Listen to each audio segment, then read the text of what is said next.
kami di sini sengaja mengundang beberapa kiai. Mohon maaf kalau kami sebutkan dari pihak NU, dari pihak Muhammadiyah, dan dari pihak Persis. Dari pihak Persis ternyata tidak datang, kemudian dari pihak yang lain, dari akademisi. Nah, mungkin permasalahan di sini yang perlu kami sampaikan khususnya kepada Abah Hussein, di mana beliau agak terlambat. Memang beliau sudah izin ke kami bahwa sudah izin dari awal ada kegiatan lain, bahwa ternyata kegiatan di sekolah kami ini, ketika kami menggiring anak-anak ke masjid sana, ternyata hampir lebih dari setengahnya anak tidak sholat, justru nongkrong di warung-warung, bahkan kemana nggak karuan. Itu yang menjadi permasalahan terbesar kami. Apakah hal itu dibiarkan, sengaja tetap dibiarkan seperti itu, ataukah ada solusinya seperti itu? Jadi untuk Abah Hussein, sekalian kesimpulan dan sekalian doa. Tadinya mau ada tanya jawab, tetapi karena waktunya sudah terlalu lama mungkin. Sebelum Kiai Hussein informasi bahwa Dr. Haji Buya Hussein ini adalah pendiri Fahmina Institute Cirebon. Ilmunya dia sudah menasional, sudah dibagikan ke seluruh Indonesia. Terakhir memang dia mendirikan juga Yayasan Amalatul Quran, bukan Cirebon, tapi Yayasan Amalatul Quran Nusantara, karena pengen menusantara juga. Ya, beliau adalah pembinanya, saya juga termasuk dalam pembina di sana. Alhamdulillah dipersilahkan ke Kiai Hussein, sekalian disimpulkan katanya. Assalamualaikum warahmatullahi wabarakatuh. Bismillahirrahmanirrahim. Alhamdulillah wa kafa wa salamun ala rasulillah.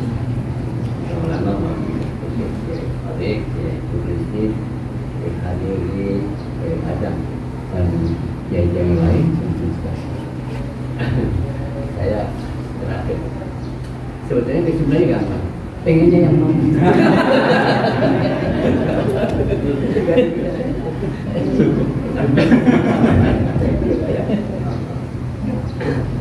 Tapi saya ingin ingin di luar wacana. Saya akan menceritakan pengalaman saya di Mesir, saya di Den Haag di Belanda, gitu ya, dan saya di Mekah.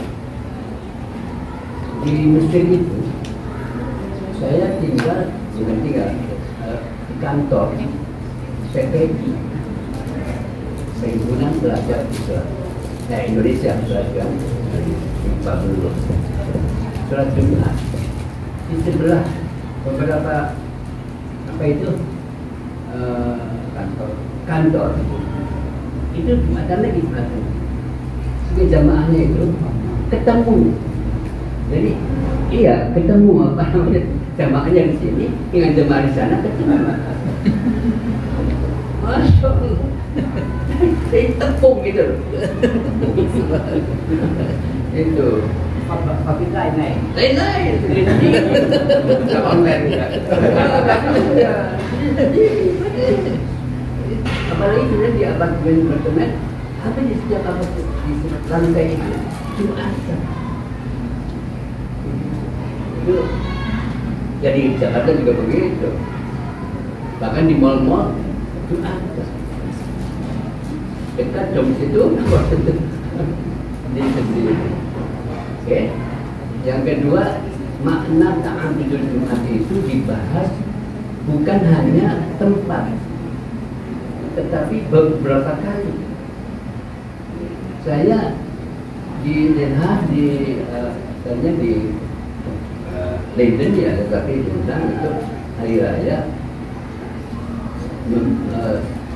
Ini imam sholat sekalian khutbah di Den Haag, dari pusat kami center, kemudian menjadi masjid. di Mekah sih adalah di Masjidil Haram, di Masjid Jin itu dekat-dekat jalan kaki saja. Iya. Jadi makanya pengennya yang mana? Ada semua. Dari bahan. Nah, saya hanya ingin dari begini saja dari balik bagus sekali.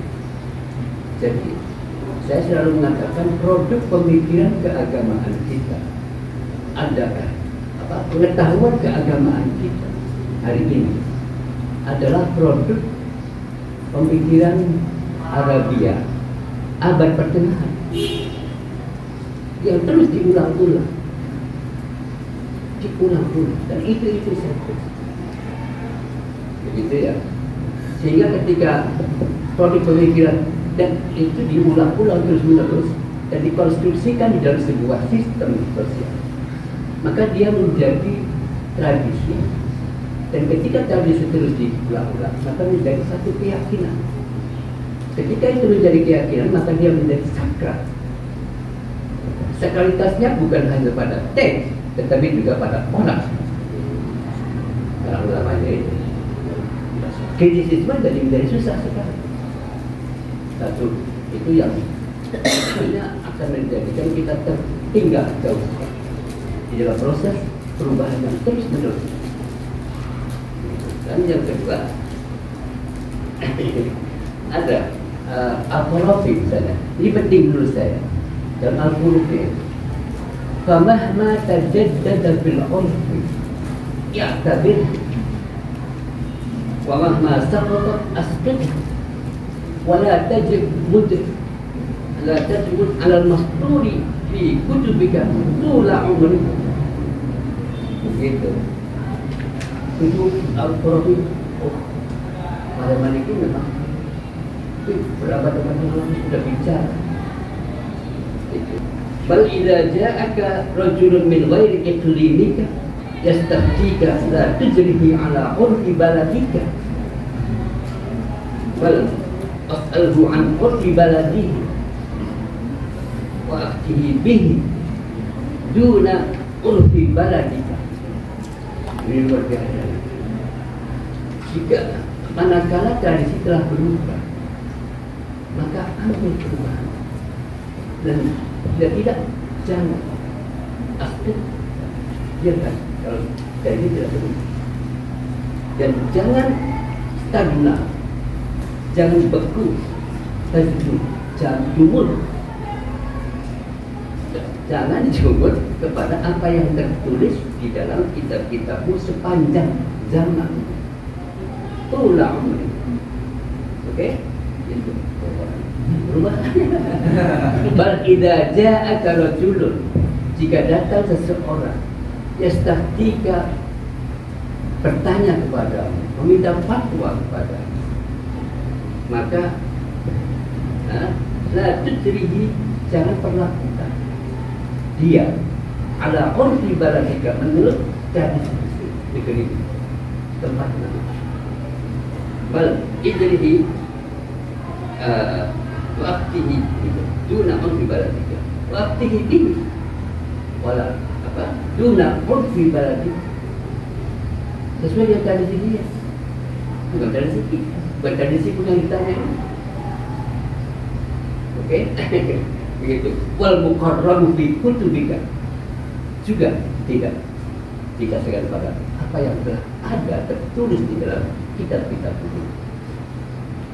Jadi menarik sekali sebetulnya Pak Falik secara tentang teori pengambilan keputusan.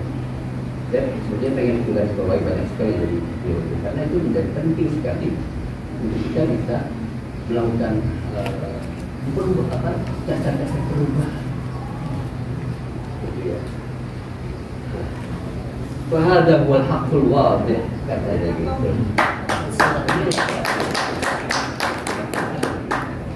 Nah, itu ya.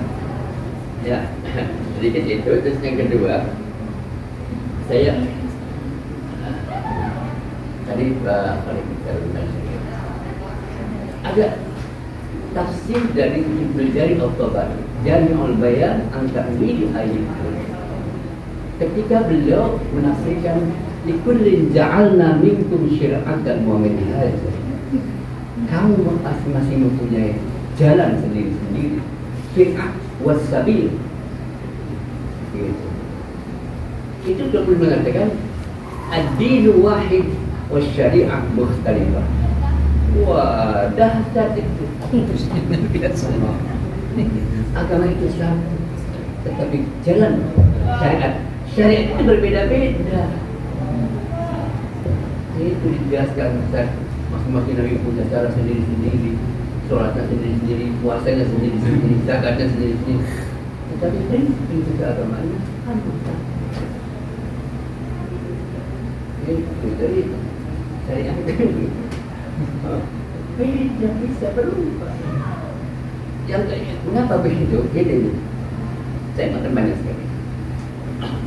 Setiap masalah teks partikular, teks yang menunjukkan satu soalan itu adalah merespon realitas sosial pada saat teks itu turun. Menjawab. Tetapi karena realitas itu berubah, maka teks itu bisa berubah secara formatnya, tetapi tujuannya tetap. Kalau saya kan dari dalam jangan lupa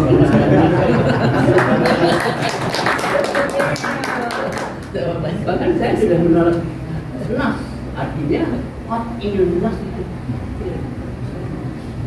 Misalnya bagi waris 21 nas itu. Nah, itu. Saya baca ini hati saya dari iya, masa umat jenis kerja macam-macam itu ketemu sepertiga saja. Bikin apa? Ya. Ya dulu sih memang dia di rumah saja, nggak kerja nggak apa. Malah kerja di Arab. Apalagi dalam sujud. Salah katanya. Saya suruh biayai laki-laki kuat untuk di mana sih? Tapi kiainya itu mengizinkan pakai mahram dia. Kalau laki ini, kalau adik ini, kalau kakak boten. Dikena hadis sahih. La tusafirul mar'atu fawqa rijali illa wa ma'ahul mahram. 90 atau 25 km harus kemana? Dari mana? Dari jauh, ada jauh-jauh nggak? Nggak ada ya? Saya tanya dari mana? Dari Surabaya. Suaminya mengizinkan. Ada makannya nggak? Dosa loh. Gitu-gitu ya. Begitu ya. Dan perdebatan memang pada definisi tentang Korea. Kita berbayang tidak masa dulu itu bagaimana? Kita sebutkan gerombolan ini komunitas tersendiri memang betul harus begitu. Kan komunitasnya makin banyak semakin banyak. Ya dulu Pak dengan Pak Munis yang dia dapat dengan itu dekat sekali. Apakah ukurannya dekat? Apakah ukurannya secara administratif berbeda? Kalau ya adik namun sama bincang rumah saya dengan rumahnya ini dekat sekali. Apakah itu lalu boleh? Ukurannya karena definisi Koreanya itu beda, definisi Korea balasnya berbeda. Sekarang untuk dia administratif bukan komunitas. Nah, itu ya argumentasi yang tadi yang saya ingin saja. Apalagi nanti ya idza ta'aradul qaul wal fi'l ayyuhuma qaddim. Bagaimana? Dari ini. Apalagi saya juga banyak mohon maaf ya kalau saya al-isnad min ad-din walau la qala man syaa ma syaa misalnya. Tapi subjektif sekali. Bagaimana bisa meyakinkan bahwa itu dari orang bisa berbeda sendiri-sendiri, argumentasinya berbeda-beda. mengambil satu semuanya. Standarnya apa lalu? Kalau aku wahid Ya itu beda-beda juga. standar. Kalau aku gimana lagi? Serabang betul. Nah, ya gitu juga Standar ilmiah itu ada standar. Jadi, tapi Ada standar. begini ya. Kalau ada nikah harus ada saksi ahli. Kan orang biasa-biasa aja. Bagaimana? Bagaimana? Ukurannya. Orang biasa itu hadir. Nah itu, jelas. Yang ada saja, seperti sudah ada administrasinya, dan sudah diganti.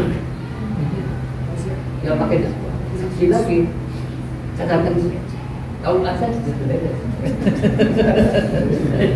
Wah, oke deh, makasih ya. Begitu ya, jadi saya kira kesimpulannya betul saya kira. Kalau punya teman-teman di sini, tetapi memang betul bagaimana mengkondisikan pandangan-pandangan baru itu dari sebuah yang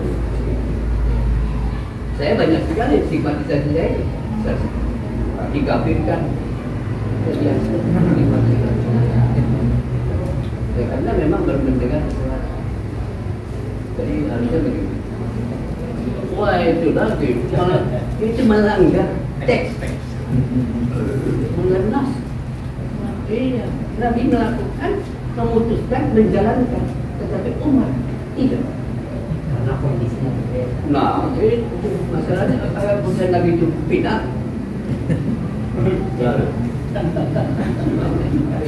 Ya, ini provokasi aja. Iya udah, itu ya, terima kasih ya. Ada satu lagi sebetulnya saya bilang hadis atau penjelasan atau anna likulli Qur'an anna likulli ayatin minal Qur'an arba'atu ma'ani zahiran wa batinan wa haddan mutalla. Jadi begini, saya menafsirkannya begini. Kalau ada teks itu maka itu tidak boleh berhenti pada pernyataan teks. Katanya begitu, berarti sudah kita amalkan saja. Tetapi harus bertanya, mana yang kedua, mengapa begitu? Logikanya apa? Karena setiap pernyataan itu ada logika. Betul? Mana kedua? Mana ketiga? Untuk apa? Haddan. Untuk apa? Logika itu untuk apa? Keputusan begitu, logika yang seperti itu untuk apa? Itu maksud itu sekali. Dan makna yang keempat adalah kalau begitu harus bagaimana? Nah, kalau begitu sekarang harus bagaimana? Begitu. Maslahat, kalau gitu ukurannya maslahat. Maslahatnya gimana lagi? Apa khususnya lain ada maslahat? Ya maslahatnya konteks luas sekali, konteks sendiri itu. Ruang kita sendiri. Jadi betul-betul jangan jangan menghilangkan satu esensinya bertemu. Bahkan bertemu kalau kadang jadi lorong jadi sama ya Pak. Begitu coba. Kan kalau Imam Syafi'i dalam mau 40 wah berarti waktu pun berarti 80 itu masalahnya. Terima kasih Pak ya. Kiai, Oke, ini Pak sampai Kiai. terbengong-bengong. Oh, iya. Doa Pak Kiai. Ayo. Supaya mempertajam tadi, saya punya kasus ya di Banda Aceh itu kebetulan ada sekelompok mahasiswa yang melakukan penelitian di sebuah desa itu terpecah sholat Jumatnya satu alasan, dan ini yang dalam konteks usul fikih namanya illah. Al-hukmu yaduru ma'illatihi wujudan wa adaman, kan gitu. Nanti di sini ilatnya apa? Kenapa perlu sholat Jumat? Nah, ternyata ada seorang imam ketika khutbah Jumat, menurut jamaah yang hadir ada kesalahan fatal. Ketika membaca, itulah pentingnya mengangkat imam yang benar di situ. Betul kata Pak Kiai Hariri, jangan asal imam tapi punya pengetahuan yang mendasar. imamnya melakukan kesalahan, lalu kemudian jamaah itu firaq, memisahkan diri dan mendirikan masjid baru. Nah, di Aceh itu sudah diangkat jadi sebuah penelitian ilmiah. Dan kemudian terjadilah alasannya bla bla. Kalau dalam konteks fikih Syafi'i kan sudah selesai, ta'adud itu sudah nggak boleh kan, udah nggak boleh. Jadi masalahnya sekarang ini kalau kita merujuk pada teks-teks fikih memang sudah tidak rujukan. Nah, kita perlu membangun formulasi baru kan gitu. Dengan catatan ilatnya apa? Supaya kita jelaskan. Ilatnya tadi misalnya pendidikan atau ilatnya malah banyak 50% nggak sholat kan gitu bisa jadi ilat kan gitu. Nah, saya kira kuncinya gitu karena kalau merujuk pada kitab-kitab fikih kita semua udah baca udah selesai, nggak ada yang bisa selesai, nggak bisa diselesaikan karena konteksnya kan berbeda. Ya, itu yang tadi kamu saya bilang law is reflection of social culture kok begitu ya. Jadi sosial budaya Mabul Ulum yang tahu kan orang Mabul Ulum, kita nggak tahu metodologinya seperti ini loh. Tapi bagaimana kondisi realnya di lapangan, antum yang tahu. Gitu. Apa syarif? Nah, saya kira itu. Terima kasih. Sekedar pertajam aja.